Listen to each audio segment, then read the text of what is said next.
খুলনার দাকপের লক্ষ্মীখোলা গ্রামের নদীর পাড় ঘেঁষে দেখা দিয়েছে দীর্ঘ ফাটল। এমন চিত্র বাগেরহাট সাতক্ষীরার অন্তত ৩০টি স্থানেও। দক্ষিণের উপকূলীয় এলাকার নদী ভাঙন থেকে গ্রাম রক্ষা করতে ৬০-এর দশকে নির্মাণ করা হয় এসব বেড়িবাঁধ।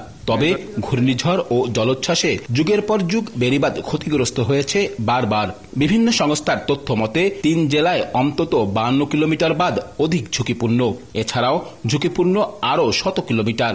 এর মধ্যে খুলনার দাকপ, পাইকগাছা, বটিয়াঘাটা ও কয়রা উপজেলার ১৭টি ইউনিয়নের বিভিন্ন স্থানে নতুন করে ২২ কিলোমিটার এলাকায় ভাঙন দেখা দিয়েছে। আসন্ন সম্ভাব্য ঘূর্ণিঝড় নিয়ে এসব ভাঙন এলাকায় বেড়েছে উৎকণ্ঠা। গাছগাছালি ছিল সেটি নিয়ে গেলে আর চৈর ফলকে নিয়ে চলে গেল। বক্সা ভিডিও সবসময় বান্ধা আছে যে কোন সময় আমাকে নিয়ে যাবে আর কোন সময় আমরা আনতে দৌড়বো। এখানে আমার বাড়ি ছিল, এই বাড়িটা মাঝে ভেঙে পানি ঢুকে গেছে, প্লাস ওই সঙ্গে চলে গেছে নদীতে।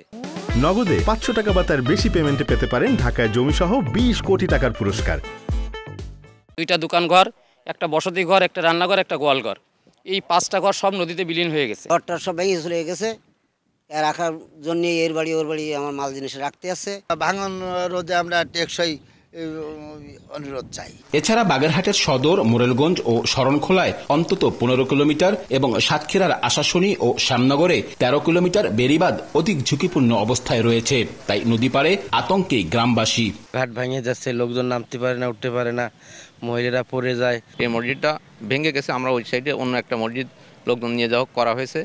আরও একটা মসজিদ নদীর ভিতরে চলে গেছে মাঝখানে। সেটা আষাঢ় মাস আসলে তো আরো বেশি পানি বেশি ভেঙে যাচ্ছে। যে পরিমাণ জমি ছিল সেই জমিগুলো আসলে নাই।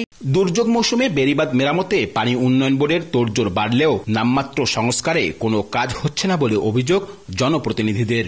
অসন্তুষ্ট না হলেও সন্তুষ্ট হওয়ার সুযোগ নেই। দায় সারাভাবে কয়েকটা জিও ব্যাগ ফেলে মনে করছে যে এখানে বোধহয় আমরা যথেষ্ট কাজ করেছি, কিন্তু এই যে গত যে গনটা চলে গেল, জোয়ারের পানি তো একেবারে হাই রাইজ হয়ে গেছে। প্রতি বছর তো হাই রাইজ হচ্ছেই। ওনারা তাৎক্ষণিক একটা ব্যবস্থা নেয়, কিন্তু সেটা পর্যাপ্ত না, এবং যা নিচ্ছে সেটা আমাদের টেকসই বাদ না। আর অর্থ ছাড়ের সীমাবদ্ধতার কথা জানিয়ে পানি উন্নয়ন বোর্ডের দাবি, চিহ্নিত স্থানগুলোতে জরুরি মেরামত করা হচ্ছে।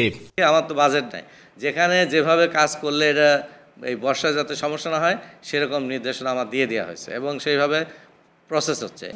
নগদে ৫০০ টাকা বা তার বেশি পেমেন্টে পেতে পারেন ঢাকায় জমিসহ ২০ কোটি টাকার পুরস্কার। পানি উন্নয়ন বোর্ডের দেয়া তথ্য মতে ৩ জেলায় ২০০৬ কিলোমিটার বেড়িবাঁধ রয়েছে। ভাঙনের পর বেড়িবাঁধ সংস্কার করা হয়, তবে বছর না ঘুরতেই আবারও ভাঙন দেখা যায় এসব বেড়িবাঁধে।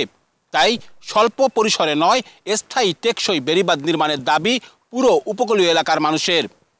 আব্দুল্লাহ আল মামুন রুবেল, সময় সংবাদ, দাকপ, খুলনা।